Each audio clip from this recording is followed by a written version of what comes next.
Hello friends, आज हम बात करेंगे इंडिया के फर्स्ट इंडिजिनियस एयरक्राफ्ट कैरियर के बारे में जो हाल ही में इंडियन नेवी में कमीशन किया गया है। तो आप समझ ही गए होंगे हम किसकी बात कर रहे हैं। बेसिकली हम बात कर रहे हैं आईएनएस विक्रांत की, जिसको 2 सितंबर को बाय पीएम मोदी उसको इंडक्ट किया गया है इंडियन नेवी में। सो किसी भी कंट्री के लिए खुद का एयरक्राफ्ट कैरियर होना बहुत गर्व की बात होती है, also for security concern and all other relation as well. So हम इस वीडियो की हेल्प से जानेंगे जो हमारा इंडिया का जो फर्स्ट इंडिजिनियस एयरक्राफ्ट कैरियर है उसका बैकग्राउंड क्या था, उसका डिज़ाइन एंड कंस्ट्रक्शन कितने दिन में कंप्लीट हुआ, और जो पॉइंट पीएम मोदी ने एयरक्राफ्ट कैरियर के बारे में बताए हैं उसको हम समझेंगे। सो बेसिकली आप इस पिक्चर की हेल्प से देख सकते हैं, ये है हमारा first indigenous aircraft career that is INS Vikrant. So video start करने से पहले आपके सामने एक क्वेश्चन आ रहा हो कि हमें इंडिया को इसकी नीड क्यों थी। बेसिकली किसी भी कंट्री के लिए एयरक्राफ्ट कैरियर की नीड होती है उसकी मैरीटाइम रीजन को प्रोटेक्ट करने के लिए। सो अगर हम इंडिया के कॉन्टेक्स्ट में बात करें, सो security concern in Indo Pacific region, हमें पता है कि इंडो पैसिफिक रीजन में जो चाइना का रोल है वो ज़्यादा इन्फ्लुएंस हो रहा है, और उसके लिए हमारे पास भी खुद का एयरक्राफ्ट कैरियर होना बहुत ज़रूरी था। सो फर्स्ट ऑफ ऑल हमारी जो गवर्नमेंट है उसने इंडक्ट कर दिया है आईएनएस विक्रांत को। ये हमारे लिए बहुत ही गर्व की बात है कि ये जो हमारा इंडियन ओशन रीजन है उसको हम इजीली प्रोटेक्ट कर पाएंगे, और जो भी हमारी कंट्री की सॉवरेनिटी और टेरिटोरियल ग्राउंड है उसको हम प्रोटेक्ट कर पाएंगे।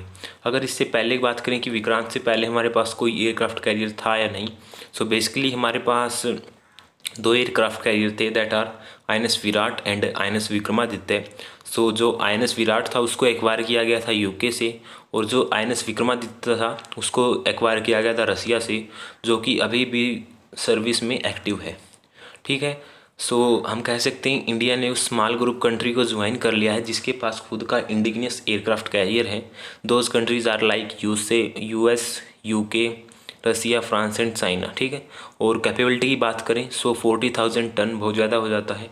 सो इतनी ज़्यादा जो हमारे आईएनएस विक्रांत की जो कैपेबिलिटी है वो 40,000 टन है।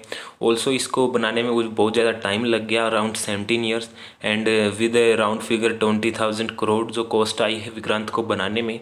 ऑल्सो जो हमारे पीएम मोदी हैं उन्होंने इस आइडिया को एक सागर का नाम दिया है। Basically Sagar means security and growth for all in the region. ठीक है। So these are the point by PM Modi कि कैसे वो आईएनएस विक्रांत को इंडिया के लिए बहुत ज़्यादा ज़रूरी बता रहे हैं, और था भी ज़रूरी। आप समझ सकते हैं किसी भी कंट्री के लिए अपनी मैरीटाइम बाउंड्री को प्रोटेक्ट करना बहुत ज़्यादा कठिन आज के टाइम में, क्योंकि जो चाइना है वो अपना इन्फ्लुएंस तेज़ी से बढ़ा रहा है। कोई भी रीजन मान लो आप, या फिर इंडियन ओशन ले लो या फिर पैसिफिक ओशन ले लो, सभी में जो चाइना अपना इन्फ्लुएंस इंक्रीज़ कर रहा है। सो उसको प्रोटेक्ट करने के लिए भी, उसकी हेजमनी को ओवरकम करने के लिए भी हमारे पास ये होना ज़रूरी था।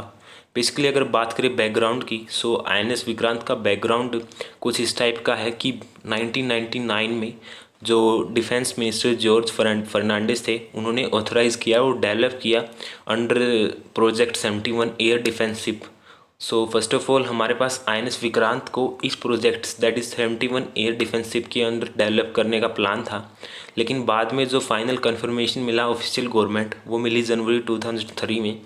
फिर in August 2006 chief of naval staff Arun Prakash ने इसको चेंज किया air defence ship to indigenous aircraft career.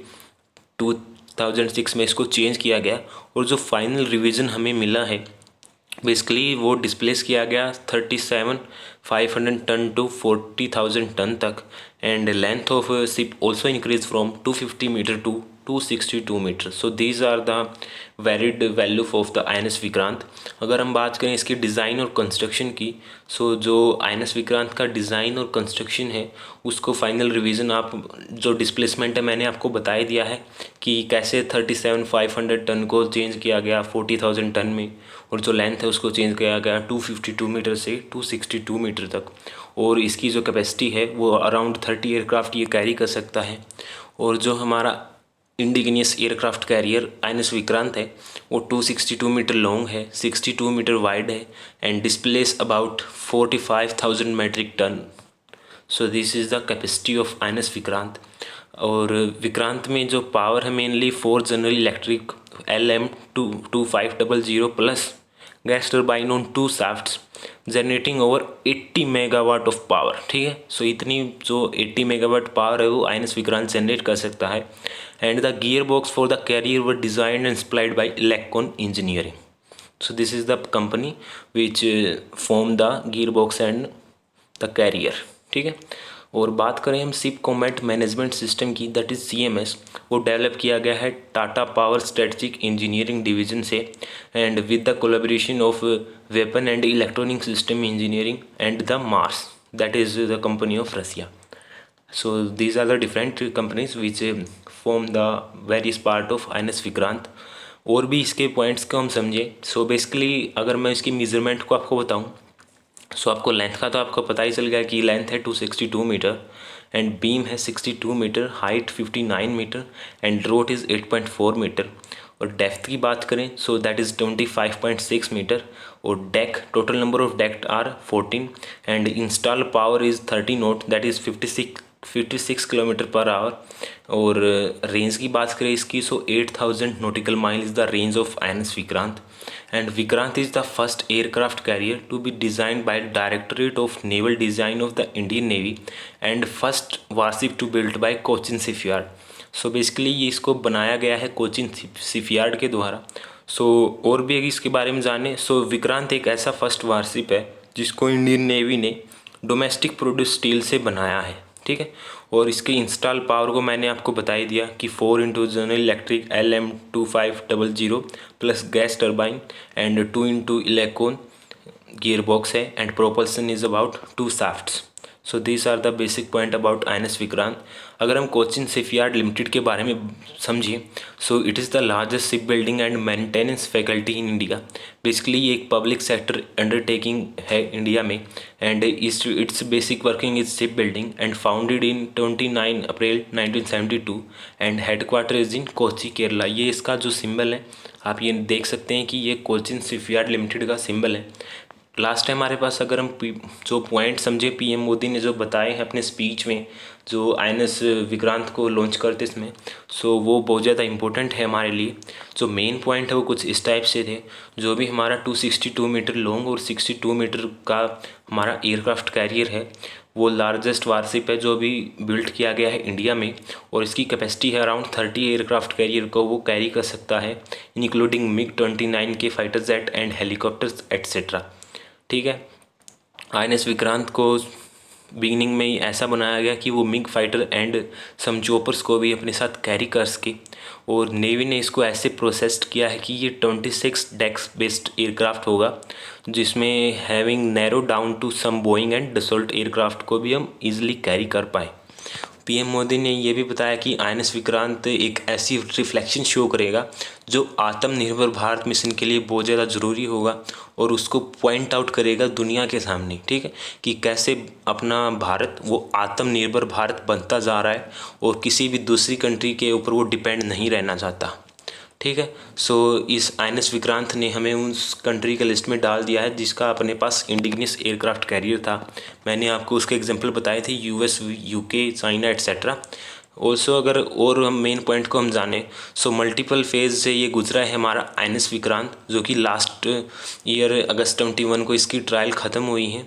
Also जो आईएनएस विक्रांत का नेम है इसके पीछे ही कहानी कुछ इस टाइप की है। जो हमारा 1971 बांग्लादेश लिबरेशन वार हुआ था पाकिस्तान के साथ, सो उसमें जो आईएनएस विक्रांत था हमारा इंडिया के पास, उसने बहुत ज़्यादा इंपॉर्टेंट रोल प्ले किया था। उसकी याद में ही हमने इसका नाम जो आईएनएस विक्रांत रखा गया है। ठीक है, अगर एट प्रेजेंट की बात करें सो इंडिया के पास सिर्फ एक ही एयरक्राफ्ट कैरियर था जो कि एक्टिव था, दैट इज़ आईएनएस विक्रमादित्य, जिसको एक्वायर किया गया था रसिया से। लेकिन जो इसके आने के बाद जो आईएनएस विक्रांत है ये हमारा इंडिजिनस हो गया, फर्स्ट इंडिया बिल्ट वारशिप हो गया। सो ये हमारे लिए बहुत गर्व की बात है जो कि हम इसको डेवलप करेंगे इंडियन ओशन रीजन में, और हम इसको बे ऑफ बंगाल में हम जो भी हमारी नीड होगी उसके अकॉर्डिंग हम इसको डिप्लॉय कर सकते हैं, वो भी easily. Indian Navy sees the new warship as key addition to its arsenal. Also, India can now deploy an aircraft carrier on both eastern and western seaboard and expand its maritime presence. So हम कह सकते हैं कि जो भी Indian navy के पास अब 2 aircraft carrier हो गए हैं, INS Vikrant and INS Vikramaditya.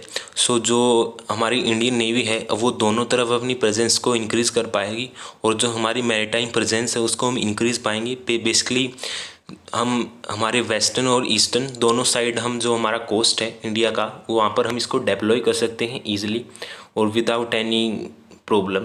So this was the analysis of INS Vikrant, that is India's first indigenous aircraft carrier. So ये हमारी कंट्री के लिए बहुत ज़्यादा ज़रूरी भी है और हेल्पफुल भी है कि हाँ जो हमारा नेबरिंग कंट्री है चाइना, उसकी हेजमनी को हम ओवरकम कर पाएँ, और जो हमारे वो इंडियन ओशन में जो अपना इन्फ्लुएंस इंक्रीज़ कर रहा है उसको ओवरकम कर पाएँ. ठीक है. So this was the analysis of INS Vikrant from my side. If you like this analysis, please don't forget like, share and subscribe my channel. Have a nice day. Thank you.